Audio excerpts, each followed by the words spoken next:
October 7, 1571, a date that marked a pivotal turning point in the annals of European history. At this time, the Ottoman Empire's expansion seemed relentless, its naval forces unrivaled across the Mediterranean. Yet, on this fateful day, a coalition known as the Holy League confronted the formidable Ottoman fleet near Lepanto, altering the course of history forever. The Ottoman Ascendancy. By the mid-16th century, the Ottoman Empire had established itself as a dominant power, controlling vast territories including Constantinople, the Balkans, and parts of Hungary.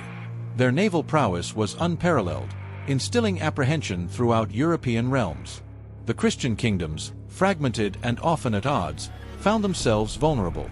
Notably, France had even allied with the Ottomans against the Habsburgs, exemplifying the complex political landscape of the time. The Siege of Cyprus and the Call to Arms.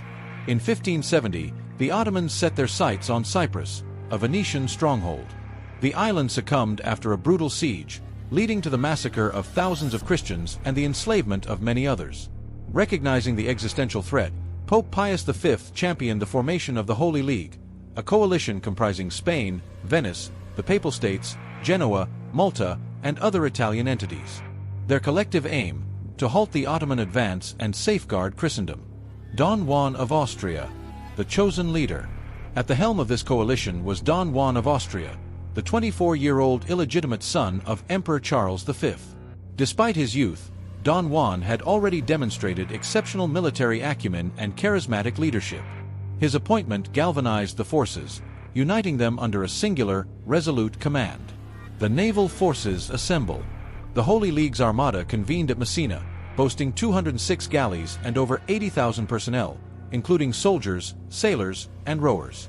The Venetians contributed a significant portion of the fleet, while Spain provided seasoned infantry. Conversely, the Ottoman fleet, under the command of Ali Pasha, comprised over 250 ships manned by approximately 120,000 men, including the elite janissaries. The battle formation and strategy. On the morning of October 7, 1571, the two formidable fleets converged near Lepanto, off the western coast of Greece. The Holy League arranged their vessels in a cross-shaped formation, symbolizing their unified Christian resolve. Don Juan commanded the center, with Venetian forces on the left flank and Genoese on the right. The Ottomans countered with a crescent formation, a tactical disposition reflecting their intent to envelop and overpower the opposing forces. The fierce engagement. The battle commenced with a thunderous exchange of cannon fire. The Holy League's superior artillery inflicted significant damage, but the Ottomans relied on their agility and boarding tactics, seeking close-quarters combat. Vessels collided, and fierce hand-to-hand skirmishes ensued on blood-soaked decks. Climactic confrontation. Don Juan versus Ali Pasha. At the heart of the fray, Don Juan's flagship, La Real, directly engaged Ali Pasha's command vessel. The two leaders epitomized the clash of civilizations, personally leading their men amidst the chaos. After intense combat, Ali Pasha was killed, his flagship seized, and the Ottoman Central Command destabilized. Turning the tide. With the Ottoman center in disarray, the Holy League capitalized on their momentum. The Venetian forces, despite initial struggles, held their line, bolstered by timely reinforcements. On the right flank, the Genoese pressed their advantage, compelling the Ottoman forces into a full retreat. Aftermath and significance. By evening, the waters of Lepanto bore witness to a decisive Christian victory. The Ottomans suffered the loss of over 200 ships and approximately 25,000 men. The Holy League's casualties numbered around 7,500, with 17 ships lost. Crucially, thousands of Christian galley slaves were liberated from Ottoman captivity. While the Ottomans would eventually rebuild their fleet, the myth of their naval invincibility had been irrevocably shattered.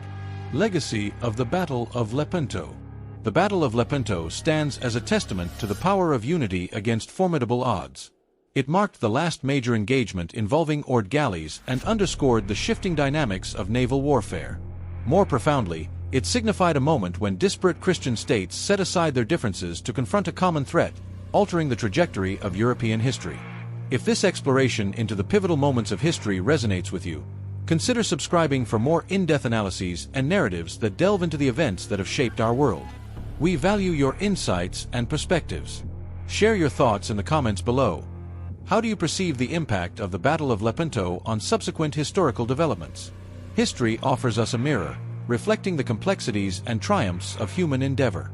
By revisiting these moments, we gain a deeper understanding of our present and the forces that have sculpted our collective journey.